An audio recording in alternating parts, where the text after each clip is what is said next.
4.3, the graph of a rational function. So we're going to take everything that we've done in 4.2 where we analyzed the rational function, and now we're going to pull all that stuff together in order to create a graph of the rational function.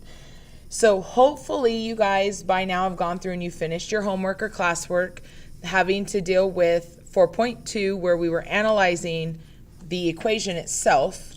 And now you should be prepared for me to go semi-fast through the analysis part, and then just where my focus can hopefully be on let's pull all of this together and create a graph. So on your second quiz that you have coming up in a day or two, you're going to have one graph that you will have to create based off of an analysis. So definitely practice this. Do not put this off. And on your test, you're going to have quite a few of these. So hopefully this will make sense. So it says use the steps on page 195 to analyze the graph. Well, here's the steps in a nutshell. So our first step is to factor and then cancel whatever we can. That's going to find our wholes. Then we are going to have to find our intercepts, and our intercepts include both x and y. And then we're going to find our vertical asymptotes. We need to remember our vertical asymptotes come from the denominator. And then we need to find our horizontal and our oblique, which come from the degree of the numerator and the degree of the denominator. And we have to compare those. And then we're going to put all those on a graph. We're going to put our intercepts, put our asymptotes, and then we are going to use some test points to figure out where would our graph need to be. And we're going to make very rough sketches. So I'm going to start with step 1. Can I factor this? I cannot. When I look at this, I don't see an x squared or anything that they share in my numerator. And in the denominator, it's already been factored. So I don't need to factor or cancel. So now I'm going to move to my x-intercept. So from 4.2, we talked about the x-intercept, and that comes from the numerator. So I'm going to set my numerator equal to 0. Subtract 1, x equals -1. So it's -1, 0 is my x-intercept. And I'm going to highlight that because I want to remember that that's something I need to put on my graph. Now I'm going to move to the y-intercept. And to find the y-intercept, you make x equal to 0. So you guys have been doing that for a very long time. So y is going to equal 0 plus 1 over 0 times 0 plus 4. Well, I know that that is going to be 1 over 0, and that is undefined. I cannot find this value when there's 0 in the denominator. It doesn't exist, so that means there is no y-intercept. So I'm also going to highlight that. So I remember that I should not have a y-intercept here. So now I'm going to move on to step 3, which is our vertical asymptotes. We need to remember vertical asymptotes also come from the denominator. I'm actually not going to write that again. So for your vertical asymptotes, you're going to take your x value, or your factors, sorry. You're going to take your denominator and set it equal to 0. You have two factors here. You have an x and an x plus 4. So you are going to set both of those equal to 0. And the only one I have work to do is the second one. There are two vertical asymptotes. Again, I'm going to highlight them so I remember to graph them. Now, for part 4, for the horizontal or oblique, you need to compare in and m.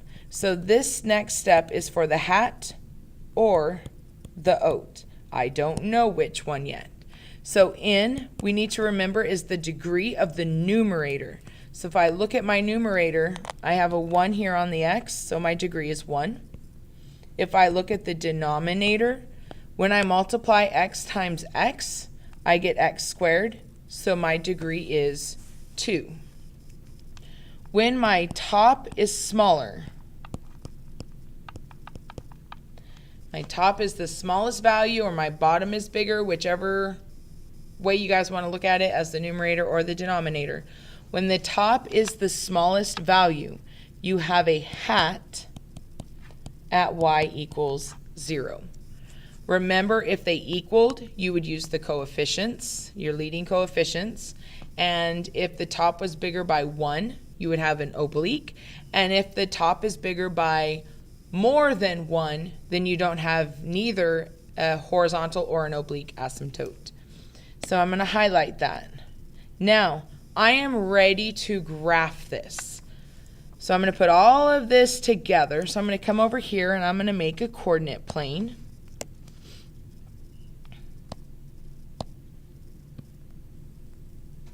All right, so that's good enough.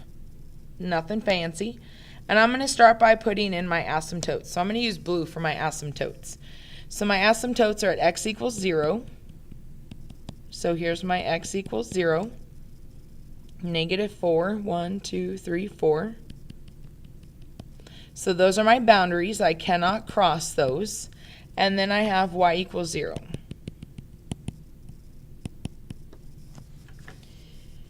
I'm going to put in my intercepts, only the x-intercept. My x-intercept is negative 1, 0. So just like I had talked about in class, vertical asymptotes will not be crossed, but sometimes the horizontal will, and that is okay. The horizontal is not making anything defined or undefined. It's not keeping track of everything like the vertical is saying, hey, it cannot be negative 4 and 0 because that makes the whole function undefined. Your horizontal asymptote is going to help guide the two outsides of our rational function, just like in the parent graphs that we graphed in the beginning of 4.2. So they're going to help us guide, or they're going to help us when we create our graph on where we need to be putting the end behavior of our rational function. But in the middle, it is obviously going to cross it. So don't panic if sometimes you're crossing the horizontal asymptote, only the horizontal asymptote. Now, step 4 is for testing, step 5. Step 5 is for testing points. So I need to test where is my graph going to be on this side, in the middle, and on the outside. Is my graph going to be above the horizontal or below the horizontal? So I need to pick one point on the left side.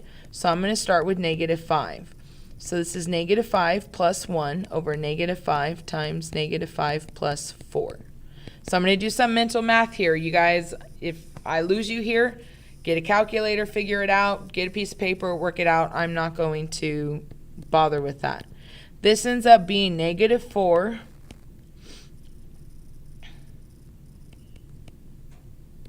over 5. So I have negative 4/5. So I go to negative 5, negative 4/5. So this tells me my graph is going to be down here, and I'm just drawing a rough sketch. That's all I need to know.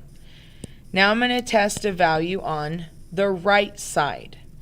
So on the right side, I'm going to test x equals 1. I can't use 0, and I can't use negative 4. So this is going to be 1 plus 1 over 2 times 1 plus 4. This is 2 over 10. So I get 1/5. So I'm going to be way down here. Make sure that that is right. I didn't make a mistake. Okay. So here's my graph. Whoa, that got really close. I didn't mean to do that. There we go. And it gets really close to that asymptote, but it's not going to cross it. Now, the middle one is kind of tricky. I do have a intercept there, which is helping me, but I have a couple of options here for a graph. I could actually have a cubic graph that opens up or goes down. I could have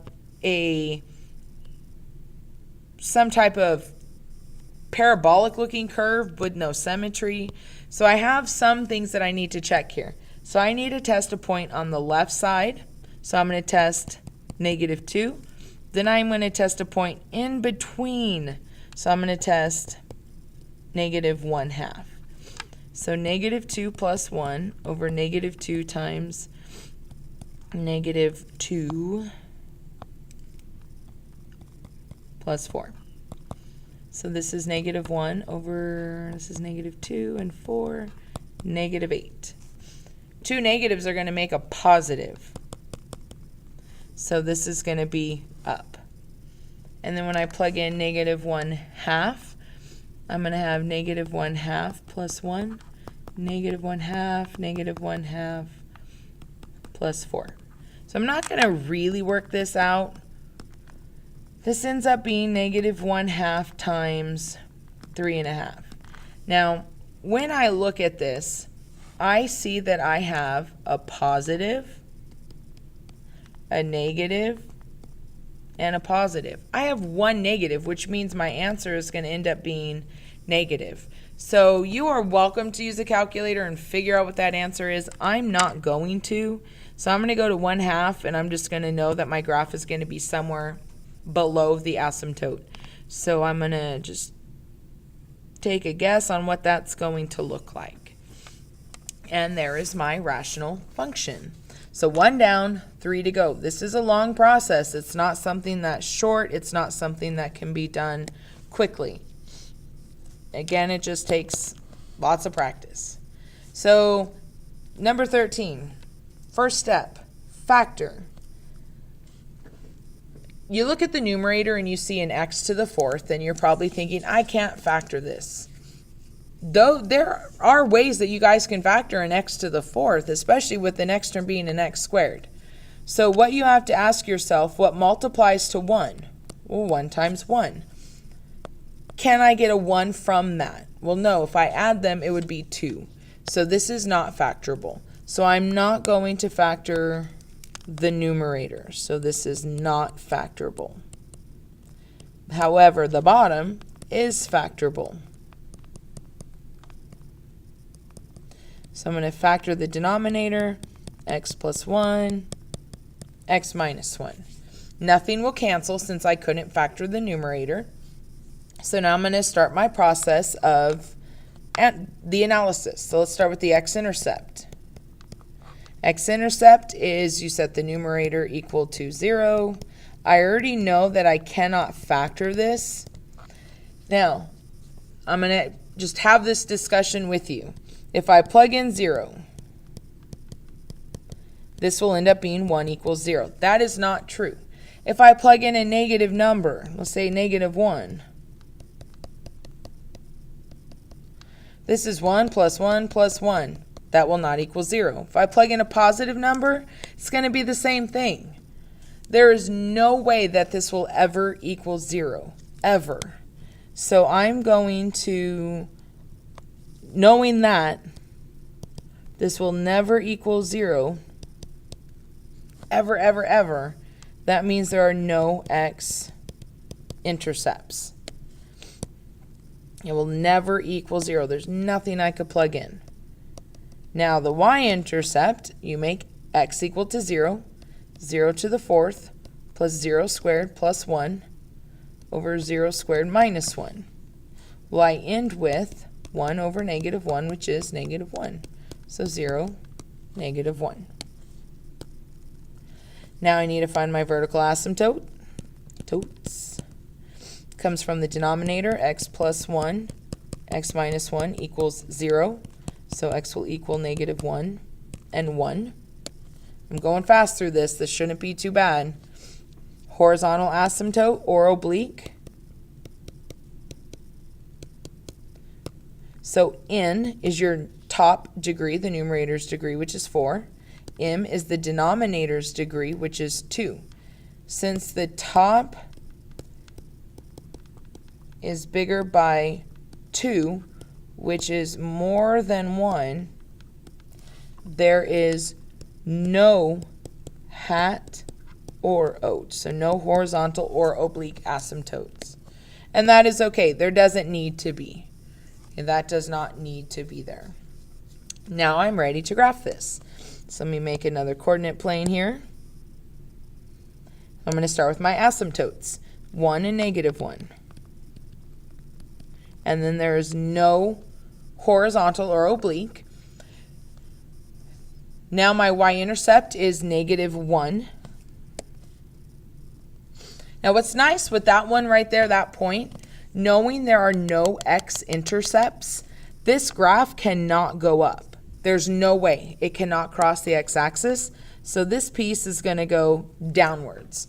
So now we just have to test points for the right side and the left side, if this graph is going to be both up or both down, or one up, one down.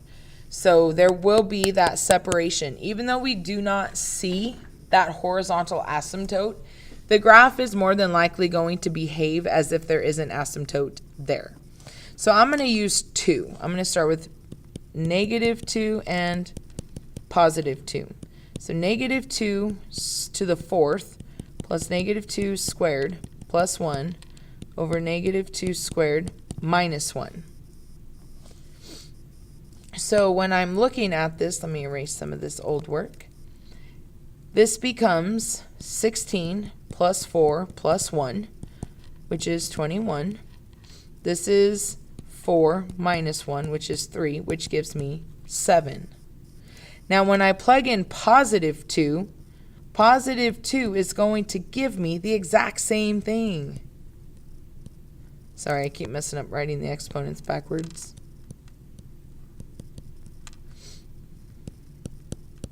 It will also give me 7.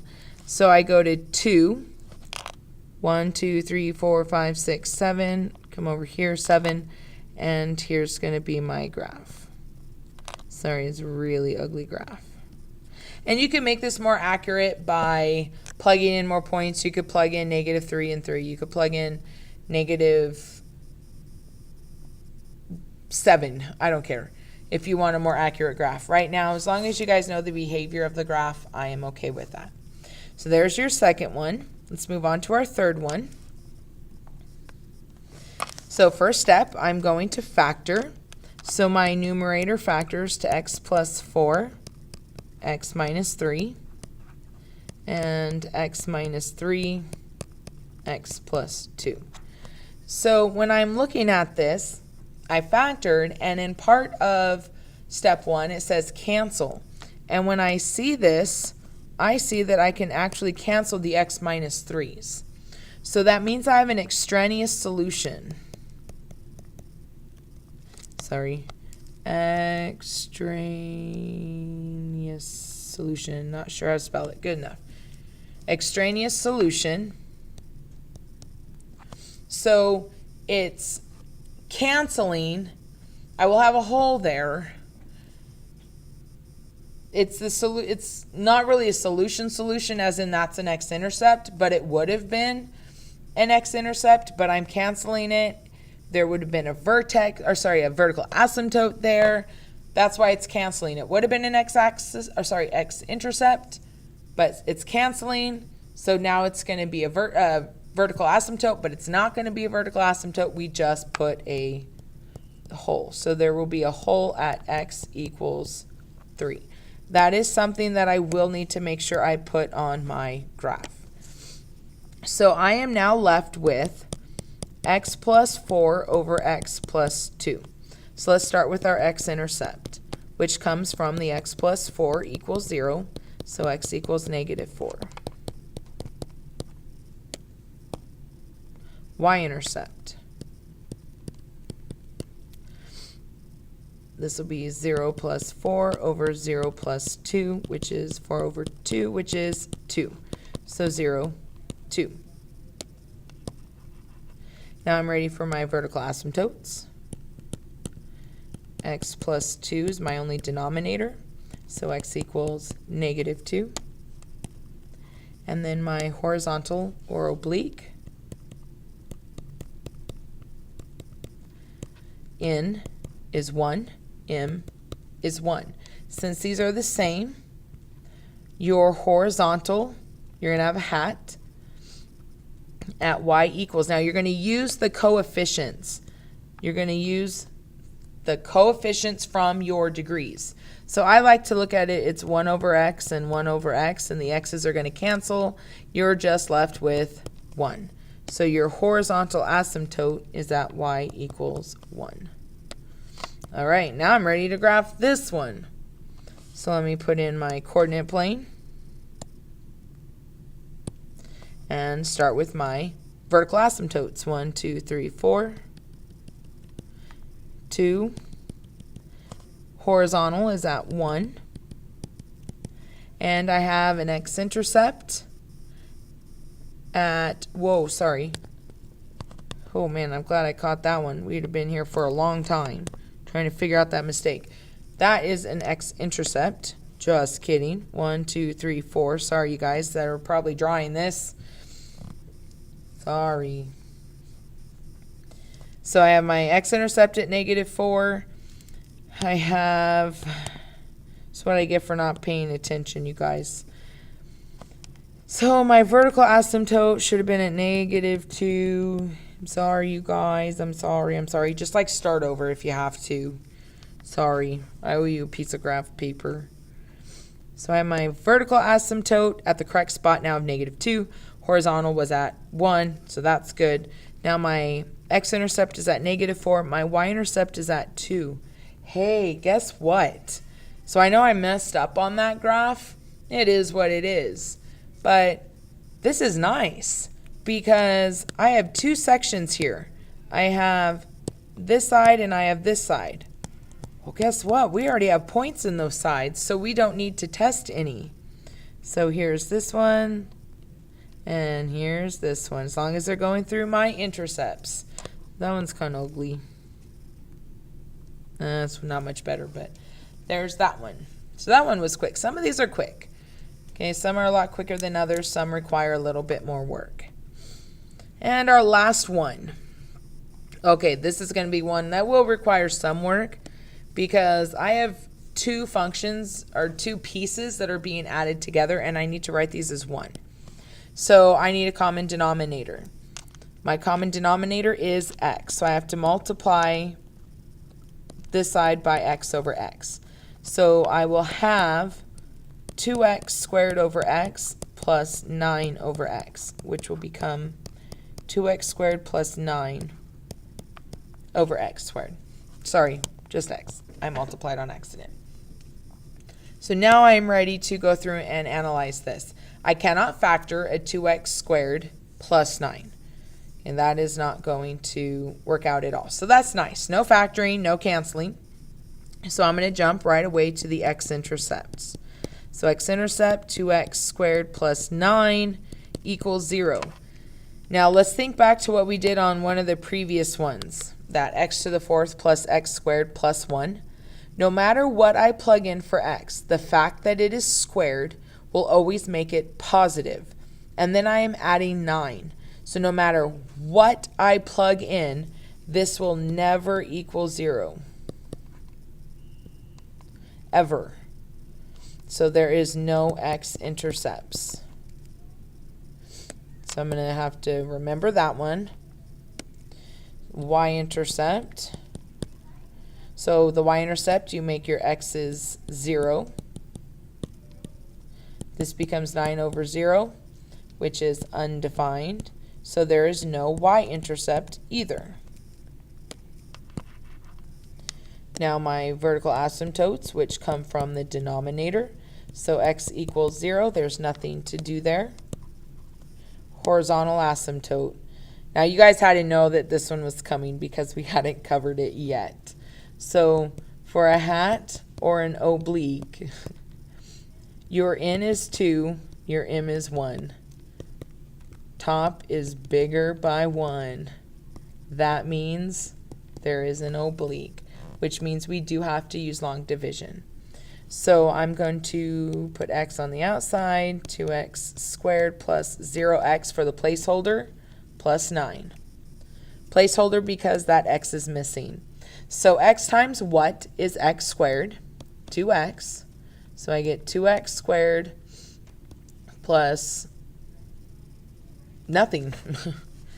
So I have to remember to change the signs. So it cancels. Now I bring down my 0x. Now x has to be multiplied by what to get 0x? 0. So there's my oblique. Y equals 2x plus 0, and you do not need that 0 there. Now I am ready to take all this and graph it. Let me make my coordinate plane. I'm not going to mess this one up this time. Vertical asymptote is at 0. Oblique asymptote is at 2x plus 0. So I start at 0 up 2 over 1. So this one you got to be careful with. So there's my oblique.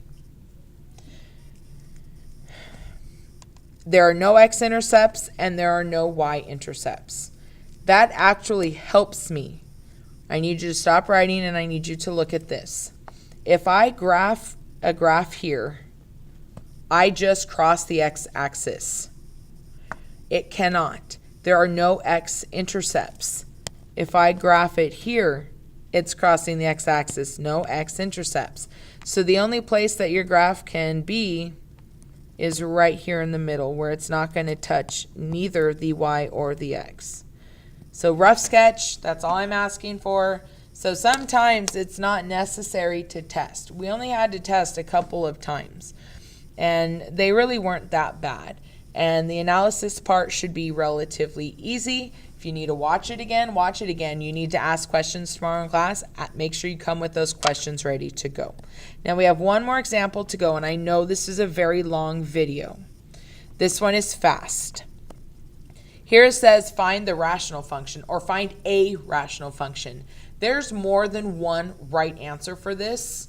So we're just going to write a very basic one, and we're going to break this graph apart by doing an analysis of the graph itself. So what do I know? I know that there is an x-intercept at 0, 0. That is the same with the y-intercept.